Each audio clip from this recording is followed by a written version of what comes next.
வணக்கம். தலைப்பு செய்திகள்.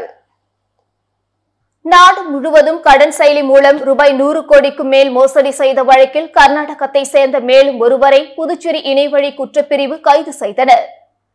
புதுச்சேரியை சேர்ந்தவர் ஆண்ட்ரூஸ். இவர் இணையவழியில் கடன் செயலி மூலம் ரூபாய் 10,000 கடன் பெற்றார். இதை செலுத்திய பிறகும் கூடுதல் பணம் கேட்டு மர்ம நபர்கள் மிரட்டியதாக தெரிகிறது. இதுகுறித்த புகாரின் பேரில் புதுச்சேரி இணையவழி குற்றப்பிரிவு போலீசார் வழக்கு பதிந்து ஏற்கனவே 2 பேரை கேரளாவில் கைது செய்தனர்.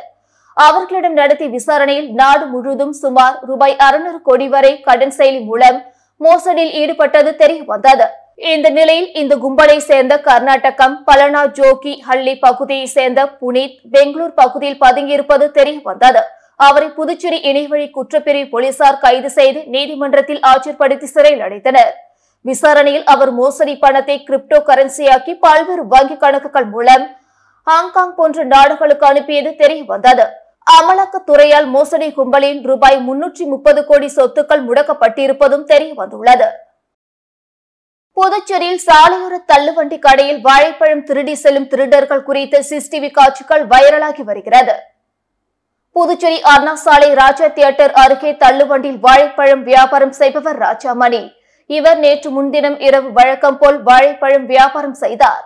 இரவு 11:30 மணிக்கு அவ்வழியாக பைக்கில் வந்த 2 பேர் மின்னல் வேகத்தில் தள்ளுவண்டியில் வைத்திருந்த 2 சேப் வாழைப்பழத்தை திருடிக் கொண்டு வேகமாக சென்றனர். இது அனைத்தும் அப்பகுதியில் பொருத்தியிருந்த சிசிடிவியில் பதிவாகி உள்ளது. வாழைப்பழம் திருடும் சிசிடிவி காட்சிகள் சமூக வலைதளத்தில் தற்பொழுது வைரலாகி வருகிறது. தனியார் கட்டுமான நிறுவனத்திடம் லஞ்சம் கேட்டதாக புதுச்சேரி மாநில பொதுப்பணித்துறை தலைமை பொறியாளர் தீனதயாள் மற்றும் பொதுப்பணித்துறை அதிகாரிகளிடம் சிபிஐ அதிகாரிகள் விசாரணையில் ஈடுபட்டுள்ளனர்.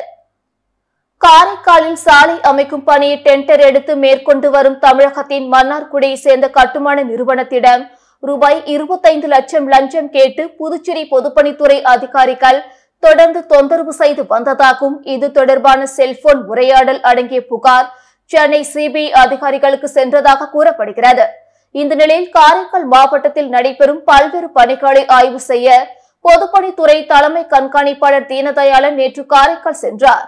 ஆய்வுக்கு பின்னர் பொதுப்பணித்துறைக்கு சொந்தமான தங்கும் விடுதியில் ஓய்வெடுக்க தங்கியிருந்த போது அங்கு திடீரென வந்த சிபிஐ லஞ்ச ஒழிப்பு மற்றும் குற்றத்தடுப்பு பிரிவு அதிகாரிகள் பொதுப்பணித்துறை தலைமை பொறியாளர் தீனதயாளன் மற்றும் 5 பொதுப்பணித்துறை அதிகாரிகளை மடக்கி பிடித்து விசாரணையை தொடங்கினர்.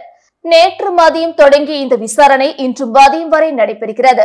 பொதுப்பணித்துறைக்கு சொந்தமான அரசு விடுதியில் வைத்து கட்டுமான நிறுவனத்துடன் ரூபாய் 25 லட்சம் லஞ்ச பணத்தை பொதுப்பணித்துறை தலைமை பொறியாளர் உள்ளிட்ட அதிகாரிகள் வாங்கிய போது அவர்களை சிபிஐ அதிகாரிகள் சுற்றி வளைத்ததாக தெரிய வந்துள்ளது. புதுச்சேரியில் 10 பேர் ஆன்லைன் மோசடி கும்பலிடம் ரூபாய் 1.11 லட்சம் இழந்துள்ளது தொடர்பாக சைபர் கிரைம் போலீசார் விசாரணை மேற்கொண்டு வருகின்றனர். வில்லியனூர் முத்துப்பிள்ளை பாளையத்தை சேர்ந்தவர் ரஞ்சித். இவர் சமூக வலைதளத்தில் வந்த IPL கிரிக்கெட் விற்பனை தொடர்பான விளம்பரத்தை பார்த்துள்ளார்.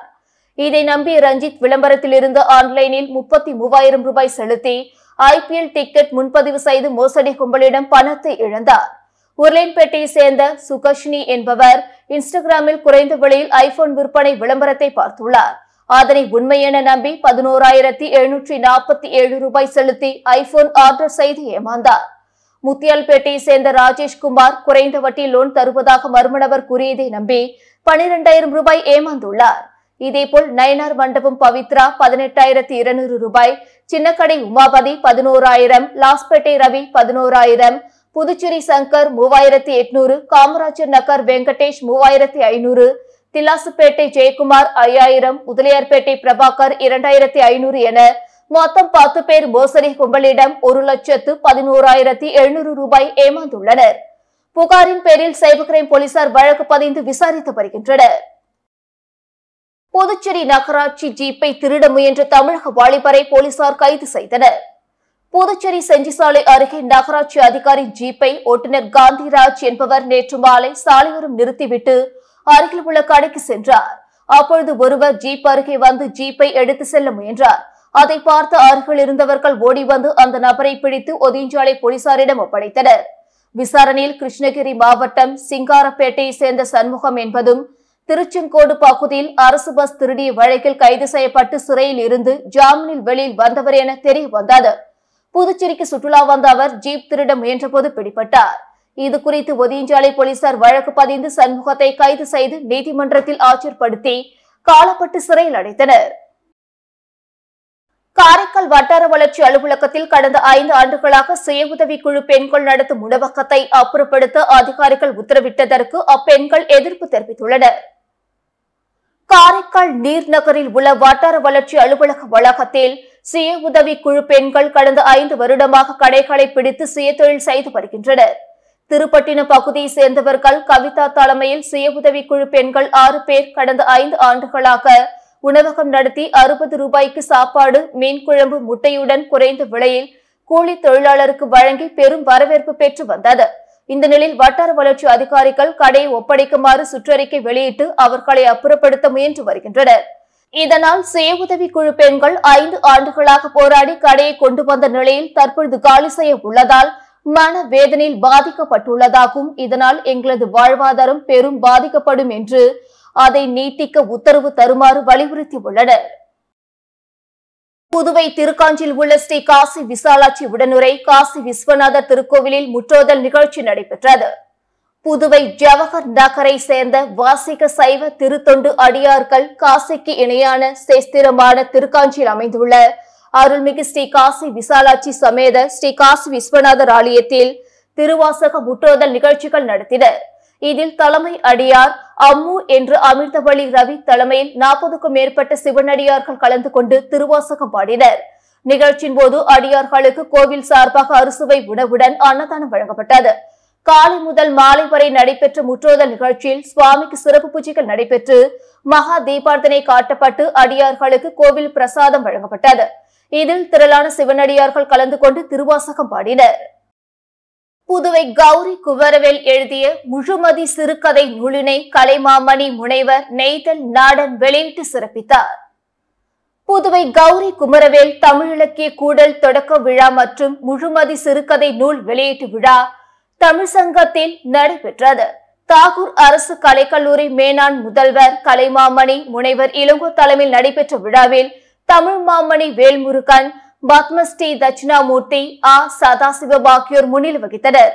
தொடர்ந்து கவிசுடர் குமரவேல் எழுதிய முழுமதி சிறுகதை நூலை புதுவை தமிழ் சான்றோர் பேரவையின் நிறுவனர் கலைமாமணி முனைவர் நெய்தல் நாடன் வெளியிட விழுப்புரம் அறிஞர் அண்ணா அரசு கலை அறிவியல் கல்லூரி தமிழ் பேராசிரியர் முனைவர் அசோகன், புதுவை பல்கலைக்கழக சமுதாய கல்லூரி தமிழ் பேராசிரியர் கலைமாமணி முனைவர் அரங்க முருகையன் ஆகியோர் பெற்றுக் கொண்டனர். இந்த விழாவில் கலைமாமணி சீனு வேணுகோபால், கலைமாமணி பூபதி பெரியசாமி, கலைமாமணி தீந்தமிழ் தென்றல், வழக்கறிஞர் கோவிந்தராசு, பாரத மாநில வங்கி முதன்மை கிளை மேலாளர் ராஜதுரை உட்பட பலர் கலந்து கொண்டனர். ஓசோடு சட்டமன்ற தொகுதிக்குட்பட்ட தொண்டமணத்தம் பகுதியில் கிராம நிர்வாக அலுவலக கட்டடம் கட்டுவதற்கான பூமி பூஜையினை அமைச்சர் சரவணன்குமார் தொடங்கி வைத்தார். புதுச்சேரி மாநிலம் ஓசோடு சட்டமன்ற தொகுதிக்குட்பட்ட தொண்டமணத்தம் பகுதியில் கிராம நிர்வாக அலுவலக கட்டிடம் ரூபாய் 34,38,000 செலவில் புதிதாக கட்டுவதற்கான பூமி பூஜையை ஓசோடு தொகுதியின் சட்டமன்ற உறுப்பினரும் ஆதிதிராவிட நலத்துறை அமைச்சருமான சரவணன்குமார் தலைமையில் பூமி பூஜை செய்து அடிக்கல் நாட்டப்பட்டது. இந்நிகழ்ச்சியில் பொதுப்பணித்துறை அதிகாரிகள், தொகுதி பாஜக நிர்வாகிகள் உட்பட பலர் கலந்து கொண்டனர். கோடை காலத்தில் பரவக்கூடிய நோய்களை கட்டுப்படுத்த சுகாதாரத்துறை பல்வேறு வழிகாட்டுதல்களை வெளியிட்டுள்ளது. இது தொடர்பாக புதுச்சேரி சுகாதாரத்துறை இயக்குநர் ரவிச்சந்திரன் வெளியிட்டுள்ள செய்திக்குறிப்பில், புதுச்சேரியில் தற்பொழுது வெயில் சுட்டெரிக்க துவங்கியுள்ளது. இதனால் கோடை காலத்தில் பரவக்கூடிய தோல், கண், செரிமான மண்டலம் தொந்தரவுகள், அம்மை நோய், இருமல் மற்றும் அதிக வெப்பநிலை காரணமாக வரக்கூடிய ஹீட் ஸ்ட்ரோக் போன்ற நோய்கள் உருவாக அதிக வாய்ப்பு உள்ளன. வயிற்றுப்போக்கு, டைபாய்டு, காலரா, மஞ்சள் காமாலை ஏற்படாமல் இருக்க சரியாக சமைக்கப்படாத இறைச்சி, அசுத்தமான தண்ணீர், திறந்தவெளியில் வழங்கப்படும் உணவை மக்கள் தவிர்க்க வேண்டும். பழங்கள், காய்கறிகளை நன்றாக கழுவி உபயோகப்படுத்த வேண்டும். கண் புண்ணை தவிர்க்க சன்கிளாஸ், கண்களை தொடுவதை தவிர்த்தல், முறையான சிகிச்சை எடுத்தல் போன்ற கண் பாதுகாப்பு முறைகளை பயன்படுத்தலாம் உள்ளிட்ட பல்வேறு ஆலோசனைகள் குறிப்பிடப்பட்டுள்ளது.